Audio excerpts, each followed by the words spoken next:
Hey guys, welcome back to the ज्ञान की गरीबी यूट्यूब चैनल। दरअसल दोस्तों, इस वीडियो में आज हम बात करने वाले हैं ट्रांसफॉर्मर के बारे में। दरअसल दोस्तों, ये कोई ट्रांसफॉर्मर फिल्म नहीं है। हम एक इलेक्ट्रिकल ट्रांसफॉर्मर के बारे में बात करने वाले हैं। ट्रांसफॉर्मर दिखने में कुछ दोस्तों ऐसा होता है, आप देख सकते हो ये ट्रांसफॉर्मर है। मुझे पता है कि इसकी इनपुट और आउटपुट कौन सी है। आप देख सकते हो 1 2 3 4 और ये 5, यहाँ 5 वायर्स बाहर निकल रही है। तो पांचों वायर में से आप हमें इनपुट किस में देना है और आउटपुट कहाँ से निकालना है, इस वीडियो में आज हम बात करेंगे। और मैं आपको पूरा आप ये कह सकते हो कि मैं आपको ये कैसे वर्क होता है, कौन से प्रिंसिपल पर ये वर्क होता है, इसके बारे में आज हम बात करने वाले। सो चलिए शुरू करते। दरअसल दोस्तों देखिए, ट्रांसफॉर्मर जो होता है वो बेसिकली इलेक्ट्रोमैग्नेटिक इंडक्शन के ऊपर वर्क करता है। ओके, इलेक्ट्रोमैग्नेटिक इंडक्शन यानी कि क्या, इसके अंदर जो आप ये पट्टियाँ देख रहे हो ना छोटी छोटी, मैं और को पास लेने की कोशिश करता हूँ।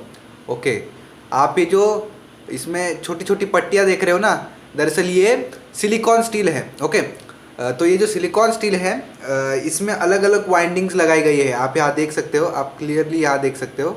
मैं फ्लैश ओके, आप क्लियरली देख सकते हो दोस्तों, यहाँ एक वाइंडिंग है और इसके साइड में ये जो आप देख रहे हो, ये और एक वाइंडिंग है। ये देखिए, ये एक वाइंडिंग है, ये एक वाइंडिंग है। ऐसे दो वाइंडिंग्स लगाए जाते हैं, एक इसमें प्राइमरी होती है, एक सेकेंडरी होती है। ओके, तो ये जो वाइंडिंग्स है, इस वाइंडिंग पे ही पूरा खेल है। ओके, तो आइए जानते हैं कि कैसे यह वर्क करता है। देखिए दोस्तों, ये हो गई हमारी प्राइमरी वाइंडिंग, यानी कि इसको हम ऐसे कंसिडर करते हैं कि ये प्राइमरी वाइंडिंग है। ओके, ये हो गई हमारी प्राइमरी वाइंडिंग।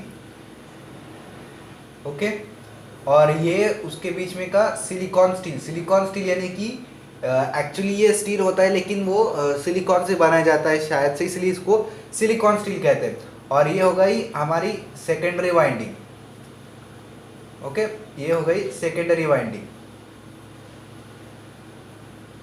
सेकेंडरी वाइंडिंग, ये जो इस साइड की जो सेकेंडरी वाइंडिंग होती है, यह सेकेंडरी वाइंडिंग दरअसल दोस्तों आप कह सकते हो कि ये दो भागों में कभी कभार बटी हुई रहती है। जैसे कि जो मैंने अभी आपको ट्रांसफॉर्मर दिखाया, यह ट्रांसफॉर्मर दोस्तों आप देख सकते हो, ये जो सेकेंडरी वाइंडिंग है, यह वाइंडिंग दो भागों में बटी है। ओके, ये आप देख सकते हो, ये सेंटर की वायर है और ये इस साइड की वायर है, ये इस साइड की वायर। तो ये बटी हुई रहती है। इसका मतलब क्या होता है, आइए जानते हैं दोस्तों देखिए, ट्रांसफॉर्मर कुछ इस तरह होता है। मैं यहाँ फिर से डायग्राम बनाना चाहूँगा आपको क्लियर एक्सप्लेनेशन देने के लिए। ओके, सो ये सिलिकॉन स्टील, ये यहाँ से यहाँ। ओके, सो अभी होता यूँ है कि यहाँ जब हम 230 volt AC, okay, 230 volt AC जब हम इस वाइंडिंग यानी कि प्राइमरी वाइंडिंग को जब हम देते हैं, PW प्राइमरी वाइंडिंग को जब हम 230 वोल्ट AC देते हैं, तो यहाँ जितने भी राउंड्स होंगे, उस राउंड्स के हिसाब से यहाँ हमें वोल्टेज मिलता है। अगर हम कम राउंड लगाते हैं तो हमें 12 वोल्ट मिलेगा, और कम राउंड लगाते हैं तो हमें 9 वोल्ट, 6 वोल्ट। ओके, कभी कभार हमें 24 वोल्ट भी मिल जाता है। हमारे राउंड्स के ऊपर, हम जितने यहाँ राउंड्स लगाएंगे उतना ज़्यादा वोल्टेज मिल जाएगा।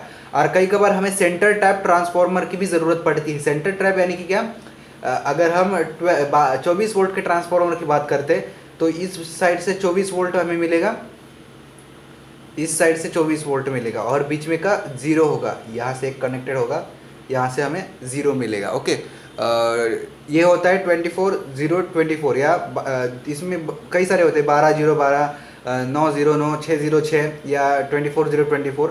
24-0-24 में अगर हम इन दोनों वायर्स पे वोल्टेज चेक करेंगे ना, तो 24 का हाफ यानी कि 12 मिलेगा। यहाँ इन दोनों लाइन पे भी हमें 12 वोल्टेज मिलेगा, और इन दोनों लाइन पे हमें 24 वोल्ट मिलेगा। ओके, सो ये काफ़ी चीज़ यहाँ सीखने की होती है।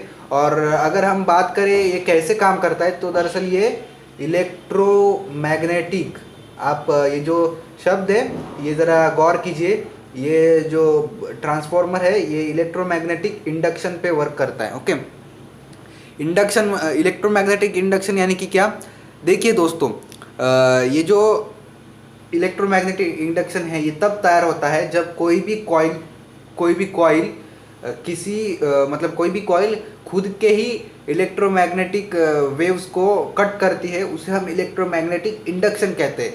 और उस वक्त अगर हम सेकेंडरी कॉइल को उसके पास लाते हैं तो सेकेंडरी कॉइल में कुछ हद तक एक वोल्टेज तैयार होता है और उसी वोल्टेज को हम यूज़ भी कर सकते हैं। तो इसी चीज़ को हम एक ट्रांसफॉर्मर बोलते हैं। ओके, मैं फिर से रिपीट कर रहा हूँ।